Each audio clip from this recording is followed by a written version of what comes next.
in Gaza, Israel is continuing to expel every single person from North Gaza by constant massacres and destruction of buildings with explosive barrels. They're exploding homes now in explosive barrels. To expel the population, expel all of the journalists. They are regarding everyone who is residing in the north as a Hamas member, and they are killing all of them or expelling all of them. The situation is very challenging and tough. They have no aid. The civil services declared that all of the hospitals in the north are now non-operational. As a matter of fact, Israel is raiding some of these hospitals and wreaking havoc, despite the fact that you have people there dying, and we have many people in the streets dead, unable to be rescued or even have the bodies taken away by civil services because they are non-functional. However, again, Israel is not seeing decrease in terms of the resistance activities against it, neither in the north nor in any part of Gaza. And they have the audacity to come up with certain proposals now to tell, the mediators that, well, you can tell any Hamas member or any of the Hamas leadership now in Gaza that we'll give them a safe exit if they submit now and give up their weapons. Something that was immediately rejected by Hamas. And I mean, I'm surprised that this idea is even still entertained to this day, if indeed the mediators are passing such information to the Palestinian resistance after all of these sacrifices. When it comes to the north, to be more particular, the Lebanese front, we had a record day in terms of attacks on Israel today coming from Hizbullah. We had 47 attacks on Israel from Hizbullah. Israel confirmed that 70 troops and commanders were either killed or wounded in 24 hours in attacks on buildings. Hezbollah also had a barrage on the eastern Galilee gatherings of genocide forces from Brigade 89 and logistic support forces who were about to leave. From that attack, Israel admitted that 5 were killed and 19 were wounded. Later, that number grew to 10 killed, and the numbers are increasing. So, Hezbollah are expanding, and they also targeted the Ramat David base today with a special missile, according to them, that they haven't told us exactly what type of missile. And Israel is targeting Lebanese press now. They're targeting the Lebanese press today. 3 people were killed in Lebanon after Israel targeted a press building. 2 of them were from Al-Mayadeen network, and one of them was from Al-Manar, that belongs to Hezbollah. Again, people working in the media. Israel targets them deliberately, yet you don't hear that much on mainstream media. It's as if, it's completely normal. You don't hear about Israel constantly killing Doctors Without Borders, who are multinational. You don't hear about Israel killing 160 journalists in Gaza, 800 medical staff, teachers, doctors, professors, anyone from any essential profession. They kill them, they brutalize them. And they're doing the same in Lebanon, again, to cover up their military failure, because they are failing militarily and they are unable to achieve any sort of success when it comes to Hezbollah. And Hezbollah are expanding their reach, increasing their attacks, and continuously targeting the Israeli forces who are trying to invade Lebanon or have limited invasions at any point. And now, believe it or not, there are some talks in Israel about, the operation in Lebanon potentially lasting for 2 or 3 more weeks. You're having these reports. So all of a sudden, after we get this intensification, we have certain figures in Israel talking about, we might have 2 more weeks in Lebanon to, be more active. What do you mean 2 more weeks? You have 5 divisions sitting on the borders of Lebanon. You made a military aim, an objective of war, to eliminate Hezbollah. They're only getting stronger and fiercer when it comes to their resistance. How on earth is it going to take you 2 more weeks? So,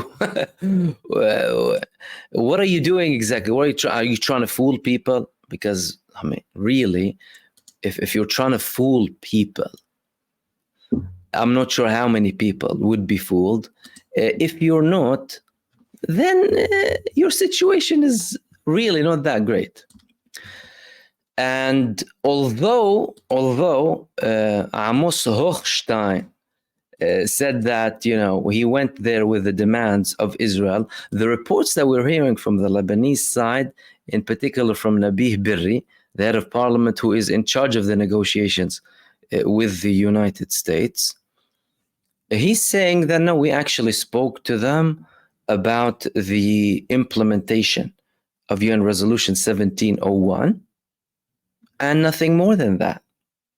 However, again, the United States shows, as they usually do, the United States administration and their representatives, they constantly show that they never come in good faith. They never come in good faith to the region. They come and try to dictate. They do not come to try and have a genuine solution. Otherwise, you would listen to the people. You would listen to the people of the region, their demands, and genuinely get those demands back to Israel. You wouldn't come threatening the people of the region.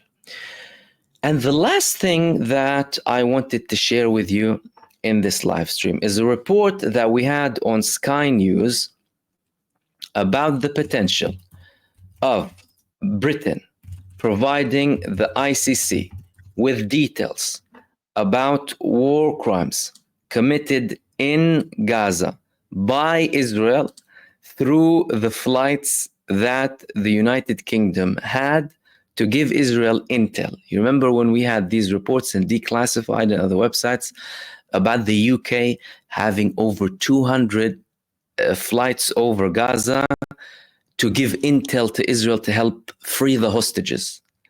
And I remember at the time, I criticized that a lot and said, instead of Britain using that to provide evidence to the ICJ with war crimes, they're handing info to Israel. But apparently now things are changing. And that's indeed a positive move. Of course, not enough to the level of demands, really, when it comes to Gaza, because much more is required when it comes to Gaza. But again, any positive move is good and must be noted. The only thing that we would say is more needs to be done, in particular from Britain. Britain, the country that came up with the Balfour Declaration, Britain, the country that gave the Zionists the land, a country that they did not own, to people who are completely foreign to it at the expense of the indigenous people. But we had this report in Sky News when it comes to Israel today. Israel, Gaza, UK could hand potential war crimes evidence to International Criminal Court collected by RAF spy planes. The fact that they are saying that is something positive. It's very important to highlight that. They said since December, the Royal Air Force is said to have flown hundreds of missions over and near Gaza in the search for hostages taken by Hamas. Now, mind you, the terminology belongs to Sky News, not to me.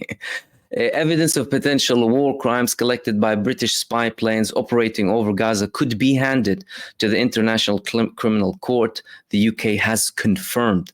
The RAF is reported to have flown hundreds of missions over and near the war-torn territory since December, gathering intelligence to help in the hunt for hostages kidnapped from Israel by Hamas on 7th of October. The MOD said the Shadow 1R surveillance aircraft, which also fly over Israel as well as international airspace, are purely tasked with gathering information to assist Israel's operation to find its hostages. The spy planes are not involved in gathering intelligence for any other aspect of the war against Hamas, which has resulted in the death of tens of thousands of Palestinians, including women and children. However, a spokesperson said that the UK would consider a request from the international investigators to hand over any evidence the RAF spy planes have collected that might reveal evidence of war crimes. The spokesperson said, in line with our international obligations, we would consider any formal request from the ICC to provide information relating to investigations into war crimes. It is understood that no such request has yet been made. The prosecutor of the International Criminal Court in May said he is seeking arrest warrants against Benjamin Netanyahu, the Israeli Prime Minister, and Yoav Gallant, the Defense Minister, for alleged war crimes. He was also seeking arrest warrants for Hamas leaders Yahya Sinwar, Ismail Haniyeh, who have since been killed in Israeli strikes, as well as Mohammed Deif. Israel claims to have killed him as well, but that has not been confirmed by Hamas. They continued, the MOD said the UK armed forces are not a participant in the conflict. RAF aircraft are also not involved in flying weapons to Israel to support the war effort. Our mandate is narrowly defined to focus on securing the release of the hostages only, including British nationals, with the RAF routinely conducting unarmed flights since December 2023 for this sole purpose. As a matter of principle, we only provide intelligence to our allies where we are satisfied that it will be used in accordance with international humanitarian law, and in this instance, only information relating to hostage rescue is passed to the Israeli authorities.